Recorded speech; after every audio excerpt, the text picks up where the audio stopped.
Hello my dear students, my name is Brajesh Bharti.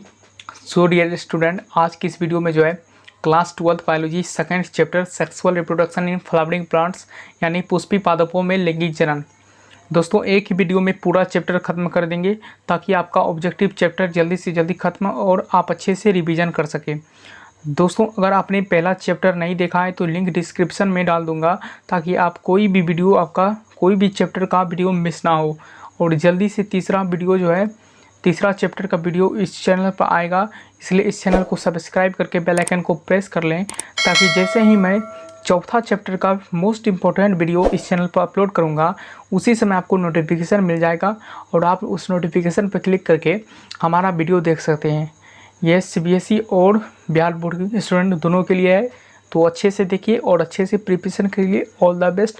Exam के लिए अच्छा समय है और अच्छे से तैयारी कीजिए। Thank you so much. चलते हैं, पहला क्वेश्चन हमारे यहाँ है। पहला क्वेश्चन है, इंटमोफिली नामक परागण किसके द्वारा होता है?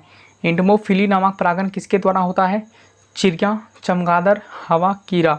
तो इंटमोफिली नामक जो परागण जो होता है ये सिंपली जो है कीड़ा के कारण होता है। कीड़ा के कारण डी नंबर का ऑप्शन सही हो जाएगा। दूसरा नंबर का क्वेश्चन है, एनीमोफिली नामक परागण किसके द्वारा होता है? एनीमोफिली नामक परागण किसके द्वारा होता है? चिड़िया के द्वारा, चमगादड़, घूमर, हवा। तो ये हवा के कारण होता है, इसलिए डी नंबर का ऑप्शन सही हो जाएगा। तो वो थर्ड नंबर का क्वेश्चन देखते हैं, किस फल में बीज चोल खाया जाता है? ये मोस्ट इंपॉर्टेंट क्वेश्चन है। 12th में जो है मेरे और मेरे दोस्त को एक बार पूछा गया था तो मेरे दोस्त ने सभी मार दिया था, जो कि सभी बच्चे सिंपली करते हैं। जायफल और शरीफा और लीची, इन सभी में मार दिया था, चारों में मार दिया था, इसलिए डी नंबर का ऑप्शन उसने सही मार दिया था। लेकिन मैंने जो है लीची मारा था, लीची, क्योंकि जो है बिचौल खाया जाता है ना, बिचौल खाया जाता है, तो इसमें जो है लीची का ही बिचौल खाया जाता है, अन्यथा जो है किसी का बिचौल नहीं खाया जाता, इसलिए बी नंबर का ऑप्शन लीची सही हो जाएगा। तो आपको भी एग्जाम में टिक लीची को मारना है, ठीक है। तो 4 नंबर का क्वेश्चन है, मुकुलन द्वारा जनन किस में होता है? मुकुलन द्वारा जो है रिप्रोडक्शन किस में होता है? ईस्ट में होता है या पैरामीशियम में होता है या पेनिसिलियम में होता है? इनमें से कोई नहीं। तो मुकुलन द्वारा जनन जो है ईस्ट में होता है, यानी ईस्ट में ए नंबर का ऑप्शन सही हो जाएगा। मुकुलन द्वारा जनन ईस्ट में होता है। 5 नंबर का क्वेश्चन है कि बीजचोल खाया जाता है। बीजचोल किसका बीजचोल खाया जाता है? ये भी मोस्ट इंपॉर्टेंट क्वेश्चन है, ये भी पूछा जा चुका है, ठीक है। जितना भी क्वेश्चन मैं लेकर आया हूँ सब पूछा जा चुका है, इसलिए ध्यान से देखना है क्वेश्चन को, सब कुछ सॉल्व करना है। तो ए नंबर का ऑप्शन है शरीफा का, बी सेब का, नारंगी का, इनमें से सभी। देखिए टाइम पास नहीं हो रहा है कि मैं मतलब कि दूसरा जो है कि इसमें सिर्फ एक ऑप्शन का आंसर दे दीजिए, तो इसलिए जो है मैं चारों को ऑप्शन दे रहा हूँ ताकि आप अच्छे से समझ जाएं, ठीक है। बीजचोल किसका खाया जाता है? शरीफा का खाया जाता है या सेब का खाया जाता है या नारंगी का खाया जाता है? इनमें से सभी का खाया जाता है। तो बताओ इसमें किस में से खाया जाता है? कमेंट करके जल्दी बताओ। तो बीजचोल जो है शरीफा का खाया जाता है, इसलिए ए नंबर का ऑप्शन सही हो जाएगा। और 6 नंबर का क्वेश्चन है, गेहूं में परागण किसके द्वारा होता है? देखिए गेहूं में परागण किसके द्वारा होता है? वायु के द्वारा, कीट के द्वारा, पक्षी के द्वारा, मनुष्य के द्वारा। तो गेहूं में परागण जो है वायु के द्वारा होता है, गेहूं में परागण वायु के द्वारा होता है। 7 नंबर का क्वेश्चन है कि बीजाणु विकसित होकर क्या बनता है? बीजाणु विकसित होकर क्या बनता है? फल, बीज, फूल, बीजपत्र। तो क्या बनता है? तो बीजाणु विकसित होकर फल बनता है। जो बीजाणु जो है विकसित होकर वह फल बनता है, बीजाणु विकसित होकर फल बनता है। 8 नंबर का है, भ्रूणपोष का क्या कार्य है? भ्रूणपोष का क्या कार्य है? भ्रूण बनाना। क्या भ्रूणपोष का कार्य है भ्रूण बनाना, या भ्रूण को पोषण देना, या लिंग का निर्धारण करना? सभी। क्वेश्चन इंपॉर्टेंट है तो इसको ध्यान से देखना है। तो भ्रूणपोष का कार्य होता है सिंपली भ्रूणपोष बनाना, भ्रूणपोष का कार्य होता है भ्रूणपोष बनाना। तो 9 नंबर का क्वेश्चन है कि गेमिट्स के युग्मन को क्या कहते हैं? गेमिट्स के युग्मन को क्या कहते हैं? परागन, सिनगेमी, पार्थोजेनेसिस, स्पोरोजेनेसिस। तो गेमिट्स के युग्मन को जो है सिनगेमी कहा जाता है। बी नंबर का ऑप्शन सही हो जाएगा, बी नंबर का ऑप्शन सही हो जाएगा, सिनगेमी कहा जाता है। तो 10 नंबर का क्वेश्चन है, भ्रूणपोष की उत्पत्ति किससे होती है? भ्रूणपोष की उत्पत्ति किससे होती है? परागनलिका से, लघु बीजाणु से, लघु बीजाणुधानी से, गुरु बीजाणु से। तो भ्रूणपोष का जो है उत्पत्ति गुरु बीजाणु से होता है, इसलिए डी नंबर का ऑप्शन सही हो जाएगा। 11 नंबर का क्वेश्चन है कि परागकण का बाह्य चोल बना होता है फ्रैक्टोसेलुलोज से, लिग्नोसेलुलोज से, एस्पेरोसेलुलोज से, पोलेट किट से। तो परागकण का बाह्य चोल बना होता है एस्पेरोसेलुलोज से, इसलिए सी नंबर का ऑप्शन सही हो जाएगा। सी नंबर का ऑप्शन सही हो जाएगा। 12 नंबर का क्वेश्चन है, 12 नंबर का क्वेश्चन है चिड़िया के द्वारा परागण क्या कहलाता है? चिड़िया के द्वारा परागण क्या कहलाता है? एंटेमोफिली कहलाता है या मिरमेकोफिली कहलाता है या आर्निथोफिली कहलाता है या चिरापेटेरोफिली कहलाता है? तो इम्पोर्टेंट क्वेश्चन है, सभी इम्पोर्टेंट क्वेश्चन को सॉल्व किया गया है इस वीडियो में। तो चिड़िया के द्वारा जो परागण होता है उसे आर्निथोफिली कहते हैं, उसे आर्निथोफिली कहते हैं, इसलिए सी नंबर का ऑप्शन जो है सही हो जाएगा। सी नंबर का ऑप्शन सही हो जाएगा।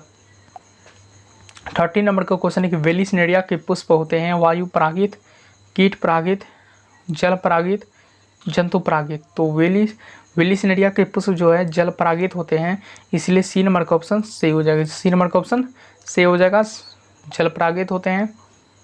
तो 14 नंबर का क्वेश्चन है कि पराग किससे भरपूर होते हैं? विटामिन से भरपूर होते हैं या प्रोटीन से भरपूर होते हैं, पोषणों से भरपूर होते हैं या तीनों से भरपूर होते हैं? कमेंट करके बताओ पोषण किससे भरपूर होते हैं। तो पोषण जो है पराग किससे भरपूर होते हैं? तो पराग पोषणों से भरपूर होते हैं। सी नंबर का ऑप्शन सही हो जाएगा, पराग पोषणों से भरपूर होते हैं। 15 नंबर का क्वेश्चन है सेमल में किसके द्वारा परागण होता है? सेमल में किसके द्वारा परागण होता है? तो वायु के द्वारा होता है या पक्षी के द्वारा होता है या जल द्वारा होता है या चमगादड़ द्वारा होता है? तो सेमल में सिंपली परागण जो है चमगादड़ के द्वारा होता है, इसलिए डी नंबर का ऑप्शन सही हो जाएगा। 16 नंबर का क्वेश्चन है इनमें से किसमें एरिल नहीं पाया जाता है? क्या शरीफा में एरिल पाया जाता है या लीची में एरिल पाया जाता है या आम में एरिल पाया जाता है या मिरिस्टिका में एरिल पाया जाता है? तो एरिल इसमें किसमें नहीं पाया जाता है? तो आम में एरिल नहीं पाया जाता है, इसलिए सही आंसर हो जाएगा आम, इसका सही आंसर हो जाएगा। सी नंबर का ऑप्शन आम सही ऑप्शन हो जाएगा। एंडोस्पर्म द्वारा किसे पोषण दिया जाता है? एंडोस्पर्म द्वारा किसे पोषण दिया जाता है? बीज को, फल को, एंडोस्पर्म को, भ्रूण को। देखिए कुछ क्वेश्चन पहले मैंने समझाया था कि एंडोस्पर्म भ्रूण द्वारा पोषण एंडोस्पर्म को दिया जाता है, तो वो एंडोस्पर्म द्वारा किसे पोषण दिया जाता है? तो एंडोस्पर्म द्वारा जो है भ्रूण को पोषण दिया जाएगा ना, तो भ्रूण इसका सही आंसर हो जाएगा डी नंबर का। परागकण क्या होता है? परागकण कौन सा गुणित होता है? अगुणित होता है या द्विगुणित होता है या त्रिगुणित होता है या चतुर्गुणित होता है? तो परागकण सिंपली अगुणित होता है, तो ए नंबर का ऑप्शन सही हो जाएगा, परागकण अगुणित होता है। निम्न में से कौन कीटभक्षी पौधा है? निम्न में से कौन कीटभक्षी पौधा है? ड्रोसेरा, नेपेंथिस और परागकण या हाइड्रिला? तो इनमें से कीटभक्षी पौधा नेपेंथिस होता है, इसलिए बी नंबर का ऑप्शन सही हो जाएगा। बी नंबर का ऑप्शन सही हो जाएगा। 20 नंबर का क्वेश्चन है, 21 आ गया। तो 20 नंबर का क्वेश्चन है कि दोहरा निषेचन में भाग लेने वाले कुल केंद्रक की कितनी संख्या होती है? क्वेश्चन एक बार ध्यान से सुनिएगा। दोहरा निषेचन में भाग लेने वाले कुल केंद्रक की कितनी संख्या होती है? 2, 3, 4, 5। तो सही आंसर इसका हो जाएगा 5, इसका सही आंसर हो जाएगा। ये मोस्ट इंपॉर्टेंट क्वेश्चन है, इसलिए सही इसको जो है ध्यान से लिखिएगा, 5 इसका सही आंसर हो जाएगा। 21 नंबर का क्वेश्चन है टेप्टम का क्या कार्य है? टेप्टम का क्या कार्य होता है? सुरक्षा होता है कि टेप्टम का कार्य क्या सुरक्षा होता है या पोषण होता है या श्वसन होता है या सभी होता है? तो टेप्टम का कार्य सिंपली होता है पोषण देना, न्यूट्रिशन देना टेप्टम का कार्य होता है, इसलिए बी नंबर का ऑप्शन सही हो जाएगा। बी नंबर का ऑप्शन सही हो जाएगा। तो 22 नंबर का क्वेश्चन है कि एक अर्धसूत्री कोशिका भाजन में कितने नर युग्मक भाग लेते हैं? एक अर्धसूत्री कोशिका भाजन में कितने नर युग्मक भाग लेते हैं? 4, 1, 2, 8। तो एक अर्धसूत्री भाजन में नर युग्मक 8 युग्मक भाग लेते हैं, तो 8 नर युग्मक भाग लेते हैं, इसलिए डी नंबर का ऑप्शन सही हो जाएगा। तो 23 नंबर का क्वेश्चन है कि कमल में परागण होता है जल द्वारा, वायु द्वारा, कीट द्वारा, इनमें से सभी द्वारा। तो कमल में परागण होता है इनमें से सभी द्वारा, कमल में परागण होता है। तो 24 नंबर का क्वेश्चन है चमगादड़ द्वारा परागण कहलाता है आर्निथोफिली, एनिवोफिली, कायरोपेटेरोफिली, हाइड्रोफिली।